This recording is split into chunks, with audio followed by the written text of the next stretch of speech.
I just can't wait. Once we set sail, it'll be great.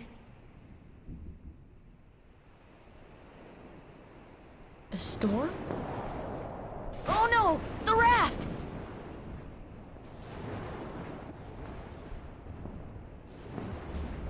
Sora! Dinner's ready! Come on down!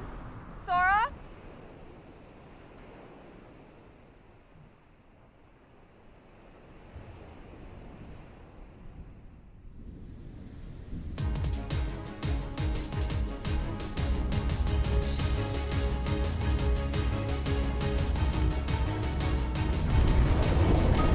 What's that? Riku's boat! And Kyrie's.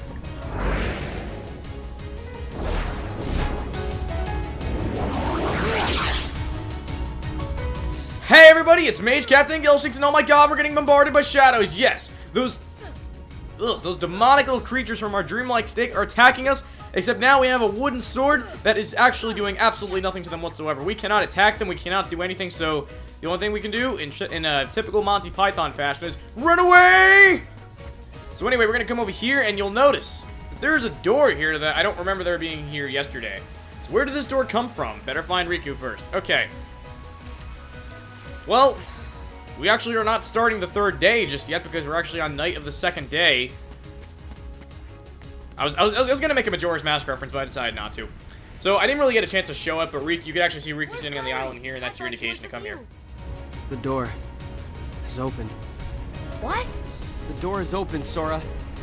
Now we can go to the outside world. What are you talking about? We've got to find Kyrie. Kyrie's coming with us. Once we step through, we might not be able to come back. We may never see our parents again. There's no turning back. But this may be our only chance. We can't let fear stop us. I'm not afraid of the darkness.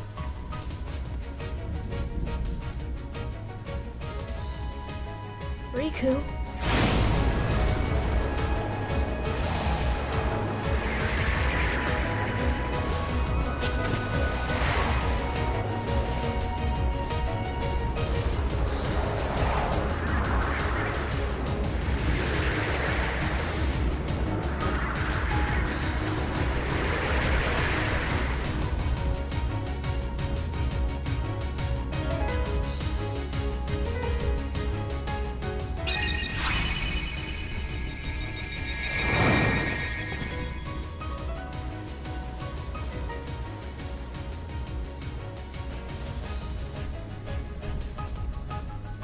Keyblade.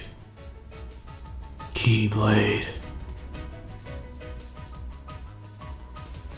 Okay, well, we have this strange new weapon, and fortunately for us, it is actually capable of attacking the Heartless. So, this is the iconic weapon that I was talking about previously. This is the Keyblade.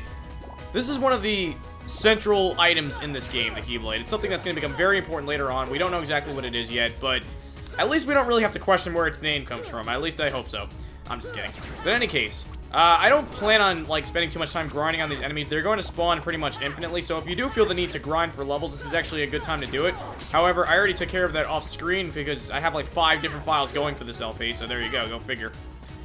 So that said, I just want to clear up a little bit more, just for the sake of showing off what it's like. Now, we're going to get different versions of the Keyblade. This is the most basic form, and it's called the Kingdom Key. And the explanations of that are going to be made clear later on.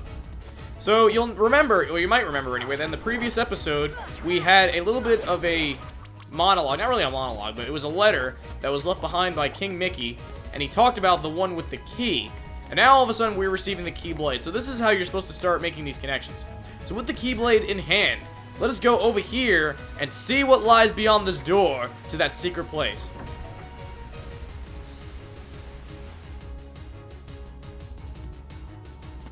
So once again, we're in this creepy land, and we still have to find Kyrie, too. So we gotta make sure that, you know, she's alright before we move on. I don't know what the hell is with Riku. Kyrie! Sora.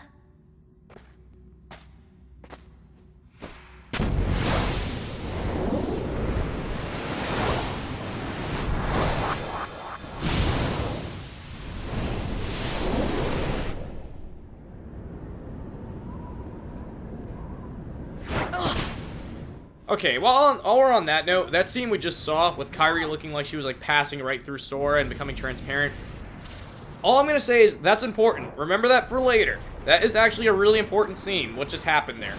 In addition to everything that just happened with Riku as well. These are all things that I want to talk about, but we will talk about them later. Oh, look, it's this guy again, this bastard. You know, because we didn't fight him enough before in the first episode.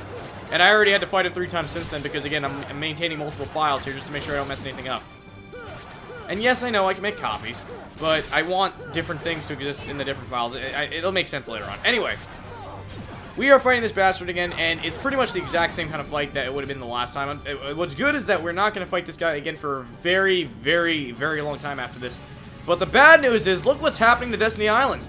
This dark surge of energy came, and now all of a sudden the entire island is breaking apart. The sky looks like hell. We're on the island itself is floating. What the hell is going on here? And all of a sudden, we're fighting yet another dark side. In addition to all these little shadow minions. And we don't have our super awesome magical staff this time. We just have this dull keyblade. We're gonna go unlock bitches and shit. I don't even know what I'm talking about. Just shut up, Joe.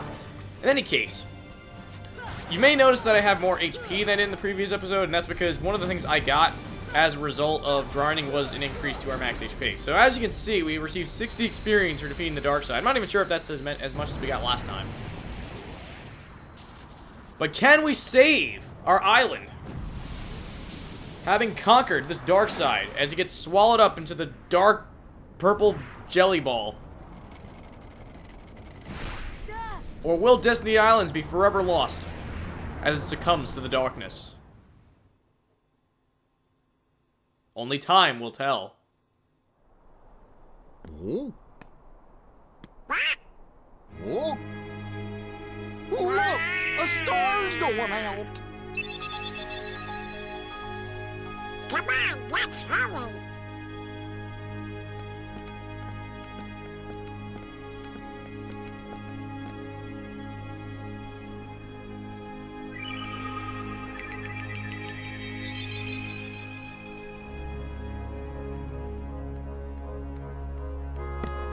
Where's that key? Hey, you know, maybe we ought to go find Leon. Oh, Donald, you know, I bet you that, what do you know, you big Pinocchio? What do I know? Come on, Pluto!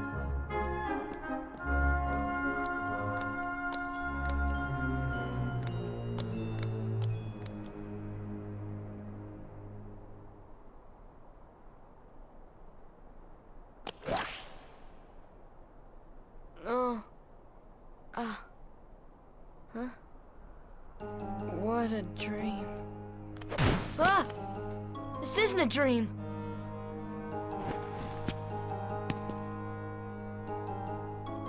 Oh, where am I?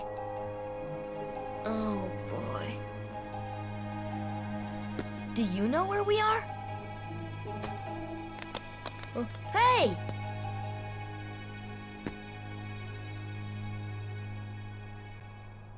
Welcome to Traverse Town, the first of many worlds that will be explored over the course of this game. We are no longer in Destiny Islands, we are no longer in Kansas.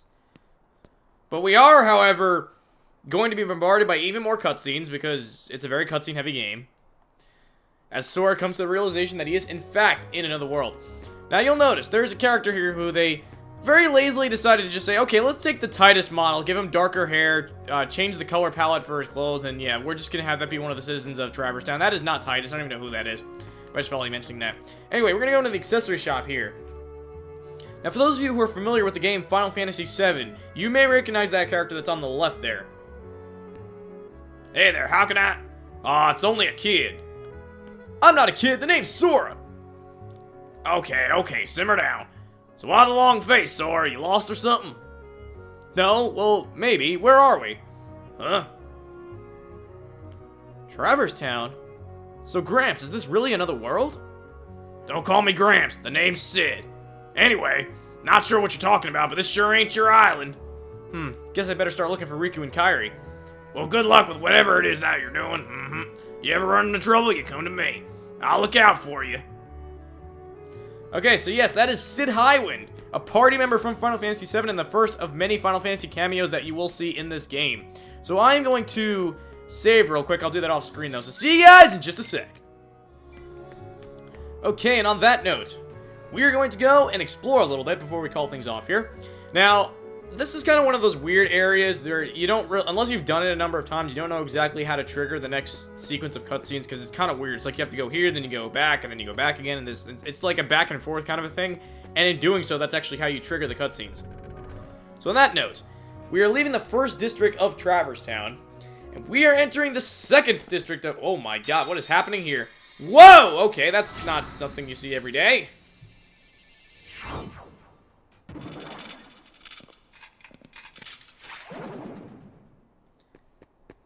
I actually forgot what the names of those particular Heartless are, but we are bombarded yet with another horde of shadows here.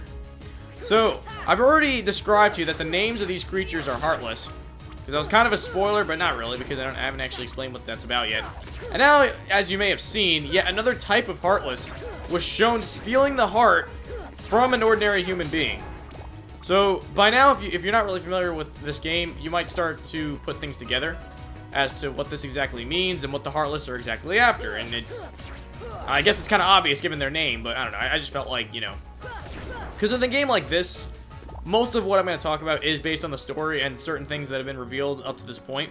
So we could do a little more explorating, but I'm not going to do that just yet. Although I am going to show off what the second district is like a little bit. And we're actually going to avoid fighting the Heartless for now. I'm actually interested in going back to the accessory shop because I believe that you can trigger a new cutscene rather, just by having witnessed what we saw here in the second district. This is what I was talking about when I said you have to do a lot of back and forth stuff. Now, thankfully, pretty soon we won't have to deal with any Heartless in the first district. That's gonna be like the saving grace kind of an area. But I'd like to take care of it for now because I'd really like to get to level 8 if I can, because this is Proud Mode. So this isn't quite Dark Souls hard or anywhere near there, but this is Proud Mode. This is the kind of game where, like, before you know it, you could just be dead because you lose so much HP just by getting hit once. Not necessarily by the shadows, but by other guys. So we're going to talk to Sid here and see if we trigger anything different.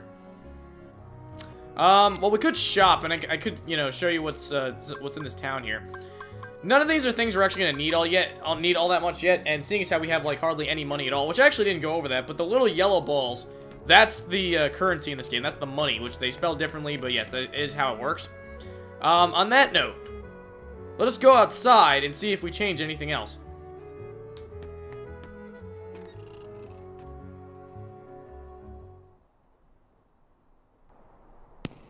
They'll come at you out of nowhere, Who are you?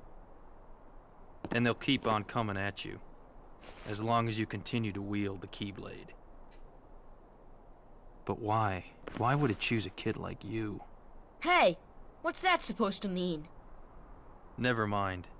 Now, let's see that Keyblade. What? There's no way you're getting this.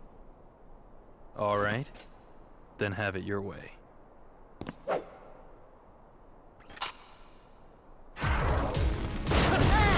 Oh my god, I wasn't looking. Alright, never mind. I was looking at the recording software for a second. I totally messed that up. Alright. Because I actually don't want to mess this fight up, because this is one of those fights where it'll actually just let you lose again.